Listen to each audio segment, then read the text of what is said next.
Welcome to the Sisters in Crime Writers Podcast. Everyone has a unique writing journey, so join us for conversations about those journeys from the writers themselves.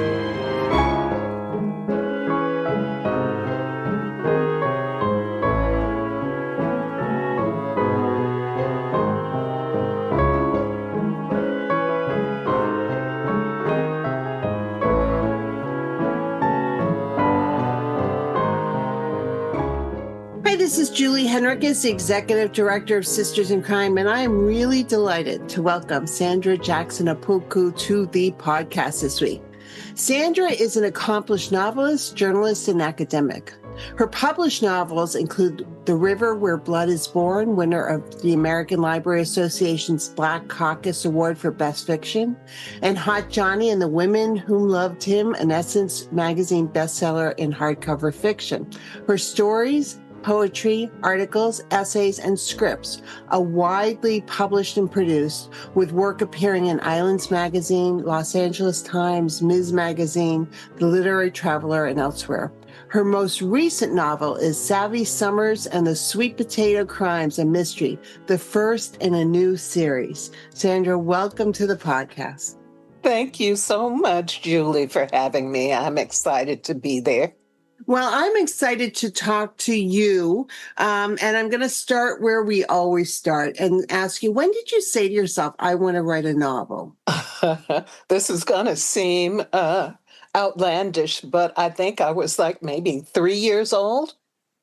I didn't know that I wanted to write a novel, but I knew I wanted to write a book. In fact, I actually thought that I was writing a book or writing books. I had a neighbor named Frank London Brown, who was at the time a famous Chicago novelist. He's known for the autobiographical autofiction work called Trumbull Park, which was about a group of families that integrated an infamous Chicago housing project called Trumbull Park. And it was based on the real life experiences of this group of Black families, mine among them. And the thing that to me was so fascinating was Frank London Brown was a kind of regular guy, a worker, a family man, a father, but he was also a writer. He had written this novel, and he wrote other things.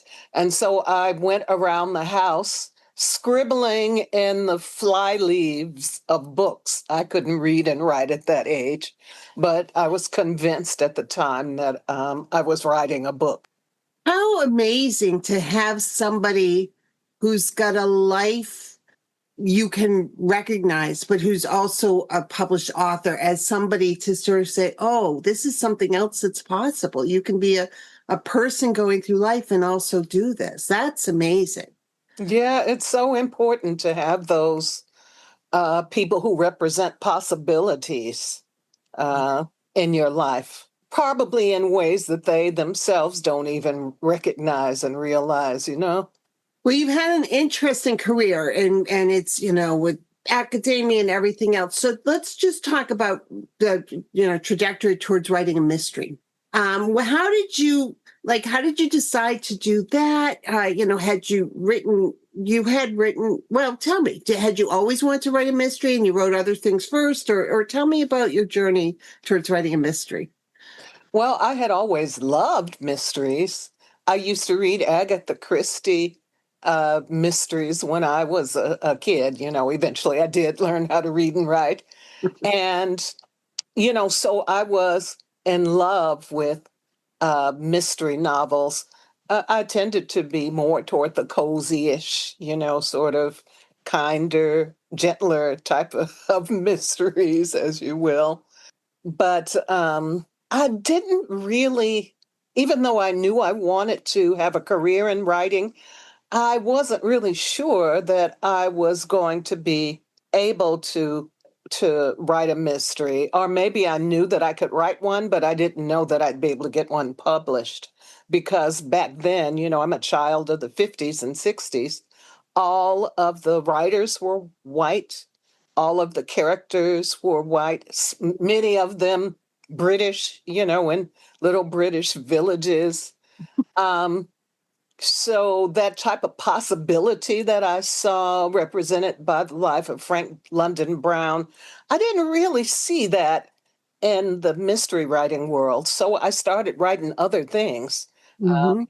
I was a journalist in school, and then editor of my high school newspaper. I went on to major in communications, and then I kind of uh, started experimenting with fiction writing. And my role models for that were many, people like Toni Morrison and Alice Walker, Richard Wright, Langston Hughes. Those were the people who had paved the way for writers like me. I didn't know at the time that there actually was a Black Chicago mystery writer whose name was Willard Motley, and who had written in the mid 1900s, but he didn't write Black mysteries. Knock on Any Door, I think that is the novel, and then subsequently a Hollywood movie that he was known for. So perhaps he also didn't have the permission to write about, Mm-hmm. his authentic experience as a Black man from Chicago. But then people like Walter Mosley came along, Mm-hmm. and Barbara Neely, Valerie Wilson Wesley, Eleanor Taylor Bland, Mm-hmm. people like that. Sarah Paretsky, who wrote about a working class white PI from the south side of Chicago. So these were some of the writers who gave me that kind of literary permission that made it possible, or at least made me think that maybe I could do this too. Yeah, with so much to unpack, and I want to talk about so many parts of what you just said, including the voices and the new sort of. I hope it's not a trend. I hope it's the way forward of underrepresented voices finding places and being well published and expanding our readership of what we want to read. Like about Chicana 2025, there was the underrepresented voices reception, and one of the movements we talked about was the every fifth book, read something different than what you usually read, I right? love that idea. Read Yeah. a different point of view, read a different protagonist, read something that's not your usual, just because it's, there's more commonality than there are differences in so many ways, but those differences are important to embrace and to understand. It's such an opportunity. Yeah, I think that's a wonderful idea. Like for me, I've been reading a fair, I mean, there are not a huge amount of them out there, but the LGBTQ Mm-hmm. mysteries that are about the experience of queer Mm-hmm. characters. It's either the characters, oftentimes it's the sleuths, and it just adds this layer of possibility and enhanced experience, and these kind of delightful discoveries about communities and experiences that might not be familiar. So I feel gratified, and I too hope it's not a trend, but that previously unrepresented voices are starting to be heard. I was reading some of the reports from BoucherCon recently, and there were a number of crime writers of color who won Anthony Awards this year. Yeah. Yeah. So that was gratifying. And Delia Pitts won a Seamus for a PI novel, which is excited. Yes, I'm going to put links in the show notes to things we're talking about so that people can find things. But Crime Writers of Color is an amazing organization. so that if you're a crime writer of color, you should join that organization to help find community, because community matters. But it's also got an amazing list of members and their books, which is, again, a treasure trove. And queer crime writers, same thing. If you're a queer crime writer, join the organization. But it's also got a treasure trove of books. But let's go back to talking about you, and we'll keep talking about the community and everything else. I will also say, Sisters in Crime, 2 or 3 years ago, you did a wonderful, with a research grant, did a wonderful research project, which I'm going to link to in the show notes as well, because it was about cozies from writers of color and underrepresented voices, just shining a light on, so if people say, I don't know, or there aren't, it's like, no, there are a lot of books to read and a lot of communities to discover and a lot of tea getting poisoned in a lot of different places, right? Yeah, absolutely. I mean, when I did research for that project, I found, there's some question as to what constitutes a classic cozy. So I'll just say amateur sleuth Yes. novels, um, with Black characters going all the way back to the 70s. Now, these were books, some of them were self-published, Yep. not widely available, in the general market. But, it was gratifying to me that, okay, there's this tradition. There are these people whose footsteps that I can follow in as a writer and as a crime writer. Yeah. And now you've joined that that tradition with your new book. So let's talk about writing, and let's talk about that. How defining a cozy. I think, even though we've talked about it before, it's always helpful for people to understand the genres and subgenres, because that also, if you're a writer, is going to tell you where they're going to put your book on a shelf, and how you're going to pitch it. Like if you're saying it's cozy and there's a machine gun in the first scene and a bunch of dead bodies, you're not writing a cozy. You're not doing it. Yeah. So tell me what a cozy is. So, I taught creative writing for 30 plus years before retiring.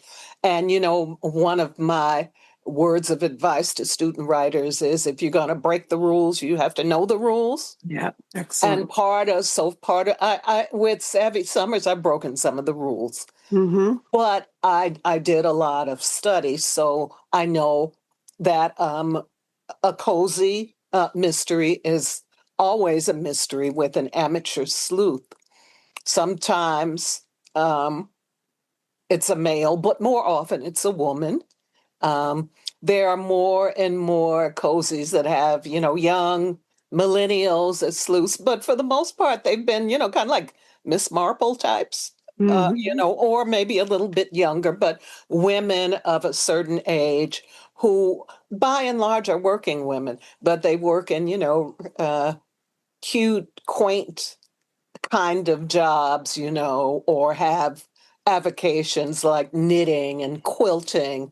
And, there's a whole subgenre of culinary cozies that are set in restaurants and bakeries and food festivals and coffee shops and the like.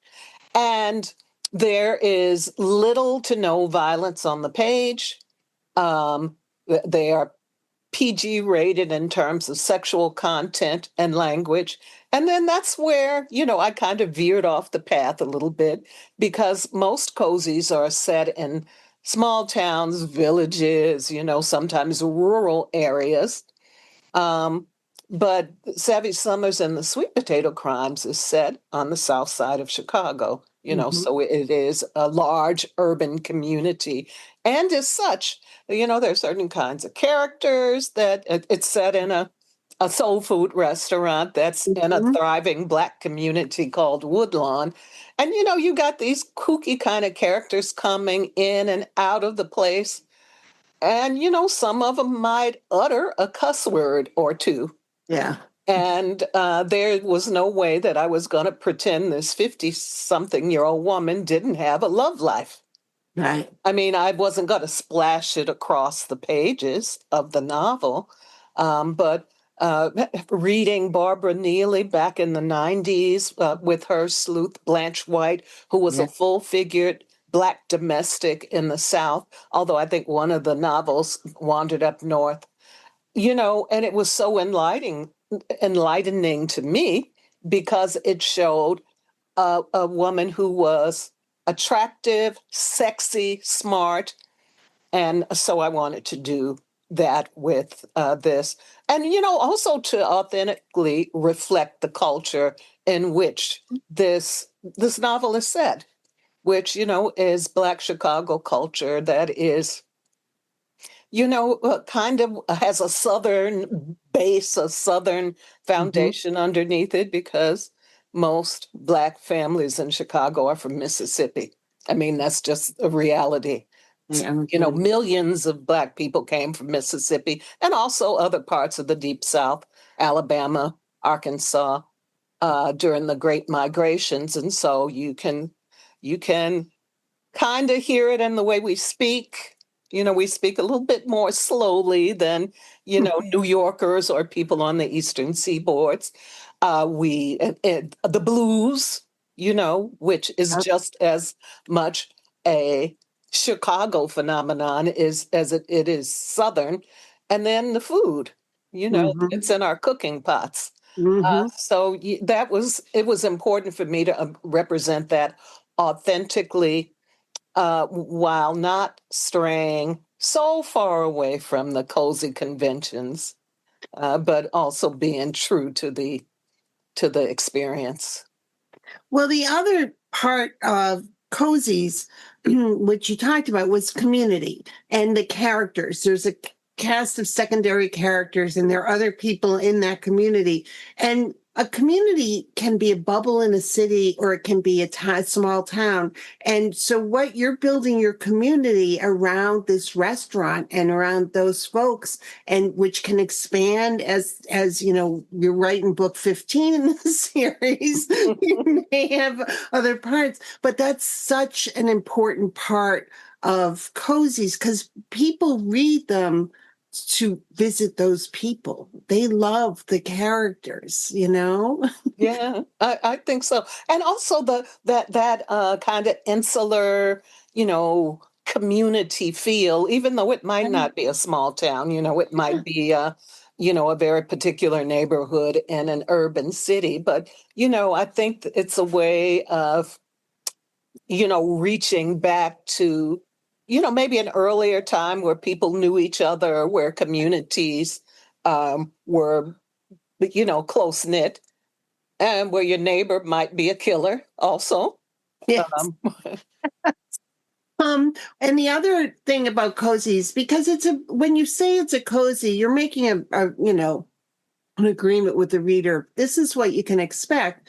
And I do think, as far as language and relationships, there's room. There's tons of room for conversations, but justice prevails in cozies. And that's one of the reasons people love to read them. And I personally think they're on an upswing, is that it makes you feel better. I mean, it's going to work out, and you're going to get to see these people, and something awful might happen, and there will be repercussions. But at the same time, justice is going to prevail. yeah, to me, having read cozies for over, 50 years of my life, I think they really are deep kind of psychological studies of human character, that we may be familiar with or not, but that we come to understand and recognize, the nosy neighbor, the disaffected young person, the town drunk, all of these kind of That's right. familiar characters, but that give us a deep insight into their nature. Yeah. It's I I find it fascinating, and your love for the genre. And I'm sure when you talk to your students, you talk about this. You got to love what you're writing. If you don't like a type of book, writing it isn't going to be fun for you. And also that shows. So if you love it, and your love for Cozy's works shows. But they don't always get the respect that they deserve. Well, that's true. They're kind of like the what's the expression? Red-headed stepchild Yeah. of the crime writing genre. Yeah. But the readers are faithful and loyal, Yes. and Yeah. will follow you to the ends of the earth as long as you honor your contract to them. And so even though there's an escapist kind of element, it's also there's a deep realism that I think people kind of Yeah. see themselves and see people that look like them, whether they're living in a Irish village or the Pacific Northwest or the coastal New England, or whatever. I would hope that cozies are you know gain some of the respect that I think that they deserve. But whether they do or not, people are going to still read them. I think that's why they tend to be series, because people fall in love with these characters and these places, and they want to just come back over and over to revisit them. And as you said, cozies also, because they're in a community and people care about each other, they tackle issues in a cozy, again, it's a cozy, but they tackle real world issues. I mean, they can't tackle homelessness or addiction or unfaithfulness or, tons of revenge and things like that. So it's not just, you don't get upset that somebody stepped on your lawn and that's why you kill them, or somebody, did whatever. There's some stuff that goes on in cozies that you can talk Absolutely. about because of what you're writing. Yeah, yeah. Yeah. And the characters, of course, are always fun to write. Oh, and to expand on, you never know who's gonna end up taking a bigger role as the series goes on, because they played such a big role in that first book. Yeah. When I was a kid, I loved series. I loved reading series because, I would not want whether it was Mary Poppins or the Wizard of Oz or the Borrowers, I didn't want the world to end. I didn't want to say Yeah. goodbye to those characters. And I think that that's also part of the motivation on the part of cozy readers and audiences. They want to be able to live with these people and places for a long time. So you taught creative writing. So tell me, this is sort of a chicken and egg. How did you learn to write a novel in order to be able to teach it? Like, when did you did you study? Did you were a voracious reader, which is certainly one of the best ways, but do you know what I'm saying? Like, how did you sort of study writing? Yeah, this academic practice of creative writing as an academic discipline is relatively new. Mm-hmm. When I was in college, undergraduate, in the 70s, you know, um, writing programs were few and far between. There certainly wasn't one at well, actually, that's not true. There was one at Columbia College where I spent my first 2 years. They had the story workshop method in their fiction writing department, which I studied under. And then I went to the University of Massachusetts as an transfer student where there was not a writing program. So for me, it was reading Mm-hmm. and the study of literature, a kind of very wide and Catholic practice of reading, Catholic meaning, in its generic term, a very broad and widespread. And then studying some of the literary classics, and some of the works that were not considered classics are necessarily a part of the canon at that time. That was my and for generations, as long as there have been writers, that is pretty much the way that people have learned, through reading and through study. Mm-hmm. Sometimes writers would apprentice themselves to, more experienced writers, so that mentorship part is important as well. But now there's a proliferation of writing programs across the world, not just in the United States, and MFA and writing programs that make it much more accessible, I think, to people who are interested in a career in writing or a career in letters. Mm-hmm. And there's low residency MFAs as well, because one of the things that I think about in the arts is MFAs being required or something that people need to get in order to participate is another barrier, because some people don't have the time or the finances or the wherewithal to take that on. Yeah, it's interesting you would say that, because I actually started teaching on the strength of my publications. I did not have an advanced degree, Yes. and I was kind of strongly encouraged to go back and get a terminal degree. So I did go to a low residency program because I was teaching full time. There was no way I was going to be able to get an MFA or study for an MFA in any other way. So Fairleigh Dickinson University's MFA in writing program is where I attended.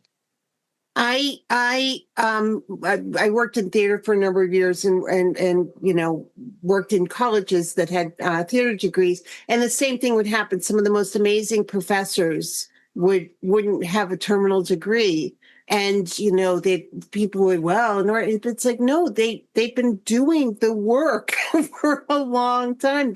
Their degree is by practice, and in the arts, I would argue that that's as valuable as that terminal degree. I don't know how you feel about that. I would agree. I mean, because that's kind of my story up until until a certain point. That yeah. And then we could talk about academia for a long time. Oh, well, that's a whole world in and of itself. Conversation. But let's talk about so you, and I think that that's a wonderful way of learning how to write, is to read. But that doesn't make you a good writer all the time, right? I mean, and I'm sure you had students who had so much of it, but just didn't have that talent that maybe pushed them over the edge, or where they could put it together or relax into it. So how did you develop that, your voice and your let me hone my talent? It was really important for me, and I think it really made a difference in my career as a writer to have a community.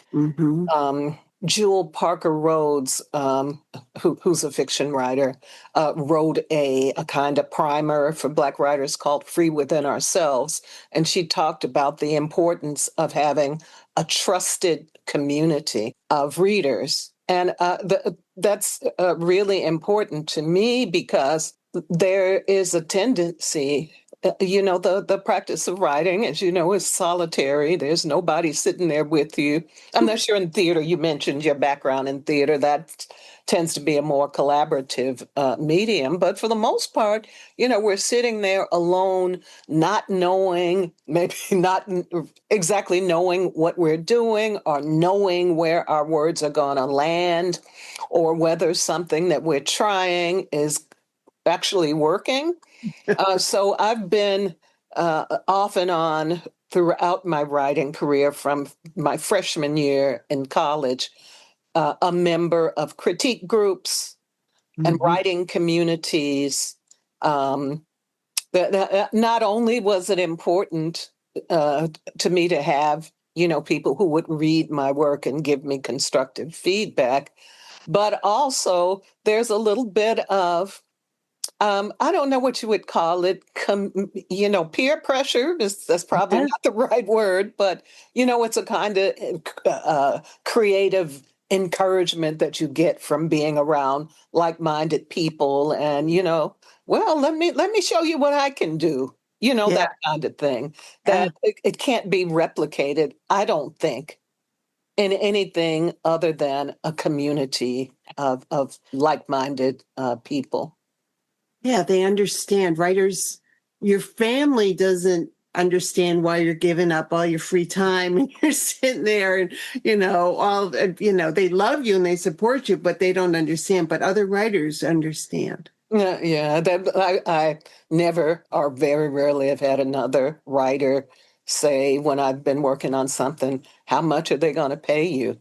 Or are you going to get paid for that? Or, those sorts of things. They understand that writing is its own reward.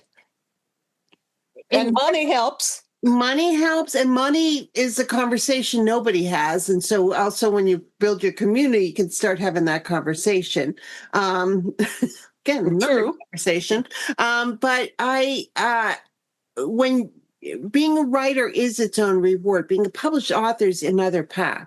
So that when you're starting out as a writer, well, what books have you published? That's not the question to ask a writer, because that's a different thing. And it's so much of that's out of your control that you can. Yeah.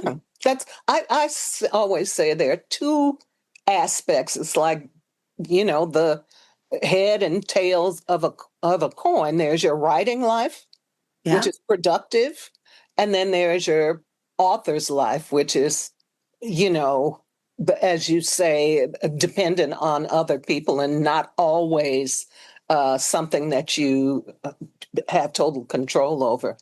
And right. it's important to be able to, like right now, I am in book promotion mode, but I'm also in writing mode, working on the second installment of Savvy Summers. And it's difficult, trying to apportion your time and your energy in two Well, different places. you've got the dream you always had of having a multi-book contract, and then you have the reality of you've got a multi-book contract. So, and they're going to start asking you for the, next book ideas, and it's quite a journey. I'm not complaining, mind you, No, because this no. is what I wanted, but it's one of the challenges that you kind of have to face and figure out how to apportion your energy so that you're not just feeding one side of that coin. Mixed metaphor, but I think It works. It works for me.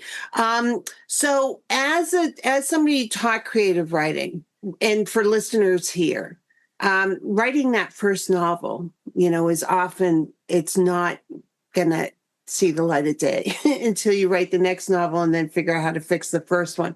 It's, you learn as you keep going. How did you encourage your students to not get stuck and just to keep moving forward and to figure out what they were doing? well, mainly by telling them that you have to keep moving, and you're right that the first book is often like the training wheels, Yeah. that you're going to take off and be able to pedal on to something else, but you can't get stuck on um, that I've got to get this first novel published. I mean, it's great if you can. My training novel actually was published, my first novel. It took me 21 years. Yeah. Maybe I should have moved on to something else, in the intervening time. Um, but your like agents say, for example, that they're not interested in your book project. They're interested in you and Yeah. your career as a writer. So you have to invest that same kind of energy in yourself, so that you can have longevity. Getting rejections and maybe having trouble finding an agent and all of the frustrations that go along with the writing life can be daunting. But the difference between a successful published author and one who is a hobbyist isn't always talent. Sometimes it's stick to itiveness and and persistence. Yeah. sending, things out and getting those rejections and sending it right back out, or maybe tweaking it a little bit. Right. Right. Reading the rejections and saying, okay, three people said the same thing, and I love this book, but maybe I need to look at this and see what's going on. I'm not, something may not be working, and that's okay. That's feedback. Yeah, Savvy Summers and the Sweet Potato Crimes garnered its share of rejections before it saw the light of day. In fact, to my discredit, I was about to give up and say, well, maybe I can't write mysteries because it had so many rejections. But luckily, it's probably not so much luck, but not giving up. I'm a kind of hard-headed person. I said, I'm going to give it one last hurrah, and I submitted it to a contest. Yes. And it won the contest. It's the Malice Minotaur Award for First Mystery Novel. I qualified because I had published before, but not a mystery novel. Mm-hmm. I will also, I'll put the link to that contest into the show notes as well, so that people know about it, because that is a great opportunity. So you won them. That's a big deal, winning an award, or an encouragement.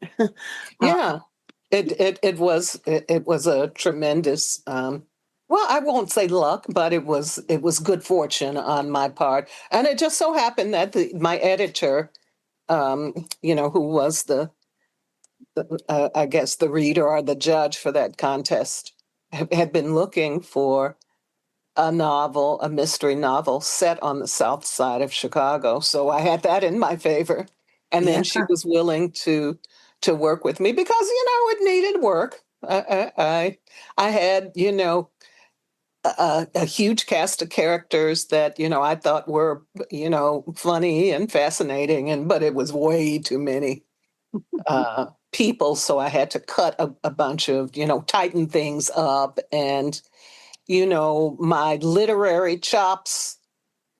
Sometimes you have to unlearn what you know in order to try something new. Uh, yeah. And so Yeah. I believe that I've tried my best to make this Savvy Summers and the Sweet Potato Crimes well written and engaging and entertaining, but also, respecting some of the rules and conventions of the genre. Yeah. That The tropes. I mean, it's, again, as you said at the beginning, till you know what the tropes are, what the rules are, you can't do something different, and figuring all that out. Um, so talk to me. I think that this is an important part of a conversation as well.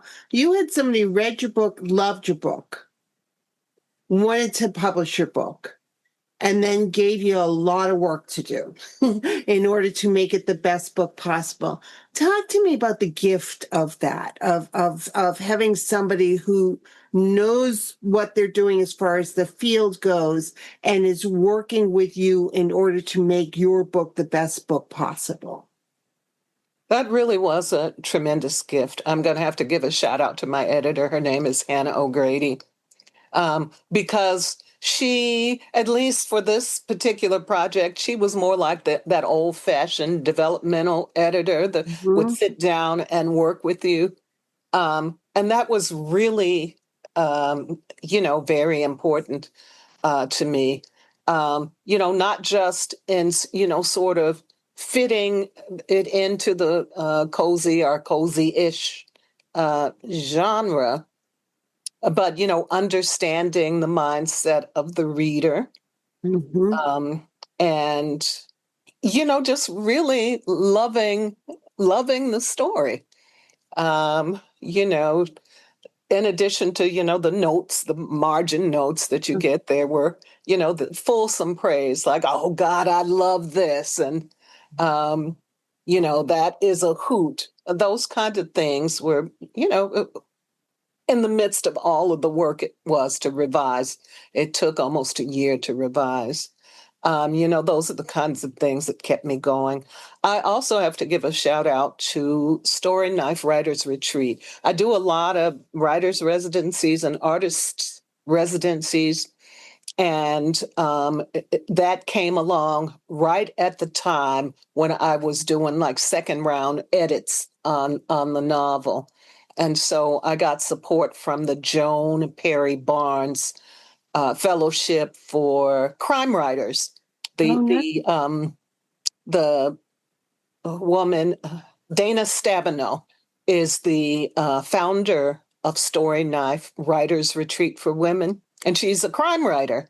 Yes, she is. So, yeah, a very accomplished crime writer. And so having that kind of support where I could go away for a month and work on edits was so very helpful to me. And to be immersed in a place where you can't worry about the dust bunny under the bedroom. I mean, it's like, okay, I'm going to a retreat and I'm going to be doing this. That is a gift. Oh God, I love those communities so much. Yeah. For whatever reason, I'm just more productive when I leave home. Yes. Right. Yeah. And I do as many of them as I can. In fact, in a couple of weeks, I'm going to be doing a month-long retreat at a place called Villa Lena in Tuscany. Oh, So, lovely. and being retired helps, because Yeah. now I have the time Yeah. to be able to, travel as much as I want to and go to everyone that'll let me in. I'm there. It's like, If I'm you let coming. me in, I'm coming. Well, so you at this stage in your life to have this dream come true is lovely. I mean, it's a what a wonderful adventure to be on. And you're retired and yet you're not because you got a new career. Yeah, it's more like transitioned. I decided that when I turned 70, I'm just going to put that out there, that I was just going to try my hand at everything that I wanted to try. And Yeah. writing a mystery novel was one of them because, I have more time behind me than I have ahead of me. So this is my time to try to, flex those muscles. And if it works, great. It seems to be working so far. And then if it doesn't, at least I've given it a shot. And, Right. Right. I hope everyone listening to this hears that message and you don't have to wait till you're 70, to just acknowledge what would I regret not trying? yeah. If it's the day before my last day, what would I regret not trying? And don't wait to try that. I think that that's a wonderful way to sort of look at things. Yeah. People say things like, oh, I have a book in me, and as soon as I get myself together, and, my response is, well, don't wait until you get yourself together because maybe that'll happen. Maybe it won't. But, you just like you find time to, exercise or visit friends or go out to the movies, that you create a space in your life to do your writing. And It's not easy writing a book. It's not, it can be physically, even just the physicality of sitting there and doing it can be difficult on your back and your shoulders and different things. But, there's some terrible statistic that 95% or 90% of people who want to write a book never finish that first book, never finish that draft. And so what would you say to those folks who really want to do this, but they get discouraged? Because again, I don't know a single writer who doesn't have a moment when they're writing a draft that says, this is the one I can't write. yeah. I can't do this. And that kind of keeps you honest, but it can also be a downfall. Last year, I believe it was last year, I was blessed to win an award called the Iceland Writers Retreat, and so I got to spend a week they call it a retreat, but it's really more like a workshop in Reykjavik, Iceland. And then when I got there, I started learning about the Icelandic culture, and I really would like to go back. It's a fascinating place. But anyway, it has the highest rate, not just of literacy, but the highest rate of people who have actually written a book. It's like 25% of the population has actually written a book. Mm. And so, it causes me to wonder, and I still haven't figured it out, but what is it about Iceland that engenders this kind of confidence or Mhm. creative energy where people, from all walks of life, feel like they can sit down and write a book, and then they write it. And Mhm. it may have something to do with the fact that it's dark half of the year. It may have something to do with the high rate of literacy, but I likened it. So, I write in the short form and also the long form. And so the short form, which are your short stories, essays, poetry, are more like the sprint. And, Mhm. you train and you exercise those muscles. But, writing a book requires a different set of muscles and a Mm. different kind of discipline. It's a marathon, or it's what are Mhm. the runners? The long distance. And, that kind of uh, dedication. I think we live in a society where our attention tends to be chopped into, 100 different directions. And there has to be a way, whatever that way is that people hit upon, to sort of drive away those distractions and those doubts. I think this is my advice that maybe if it's your first book, you shouldn't even tell anybody unless it's your trusted community of friends, because then people may have a negative impact. I mean, I think that there is such a thing as setting something out before the public eye too soon, if that makes sense. I Mhm. mean, when a seed germinates, it germinates in the dark, and it kind of needs that quiet and that sort of warm, dark place before the tendrils and erupt where it can be seen. So don't talk about writing, just write, Yeah. and Take workshops, take classes, but I think that's a lovely image too. That let it germinate, let it be yours for a while until it's got a little bit of strength that it can meet the world. yeah. Yeah. So I do want to acknowledge that you write short and you write long. Not everyone can do that.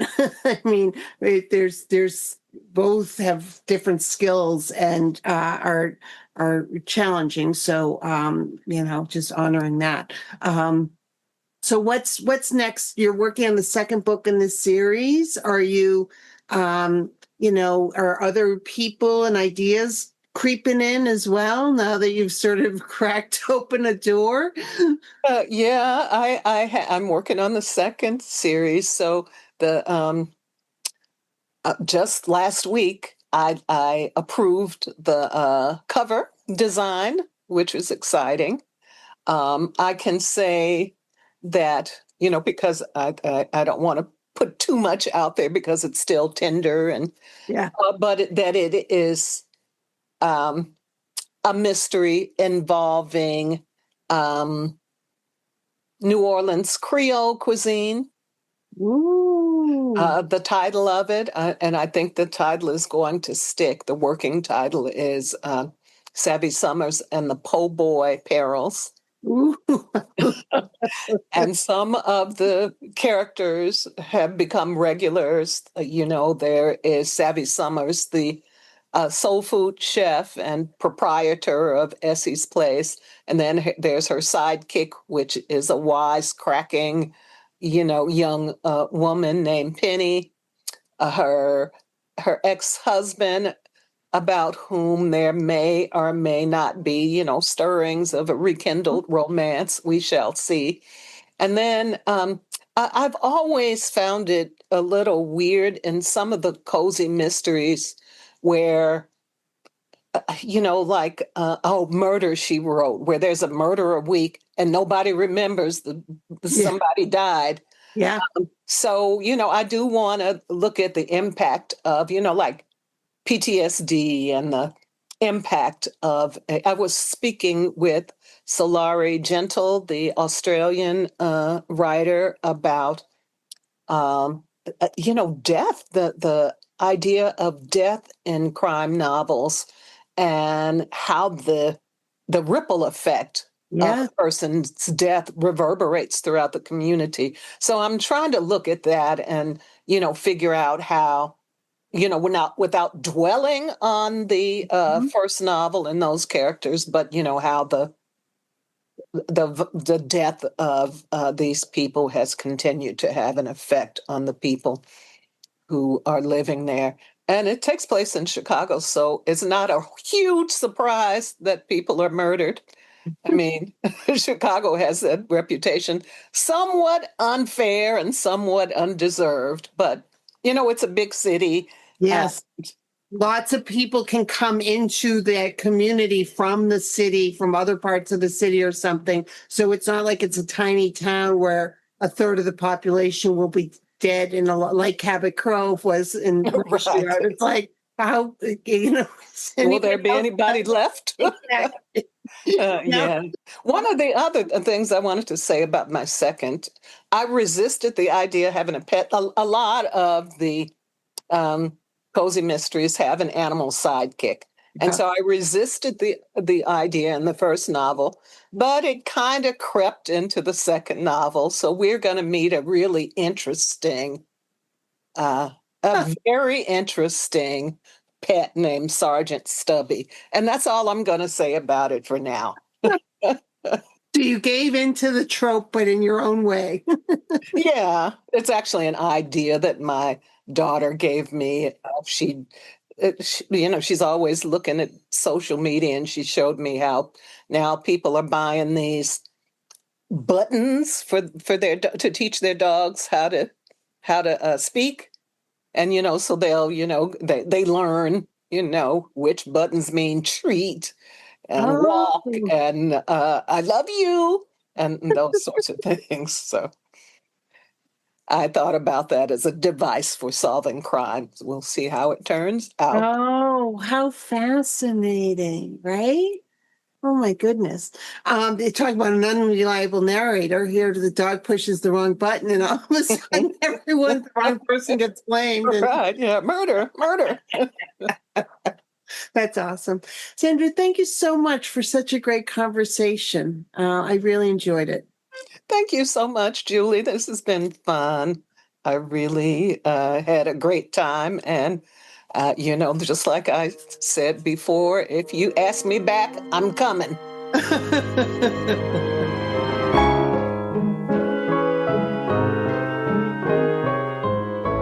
Thank you for being with us today. Sisters in Crime is about community. We were founded to advocate for women crime writers, and we continue that mission by fighting for equity in the crime writing community. Sisters in Crime is an international, inclusive organization for all who write and love crime fiction, mystery, thrillers, and suspense. Join us at sistersincrime.org and make sure you subscribe to this podcast.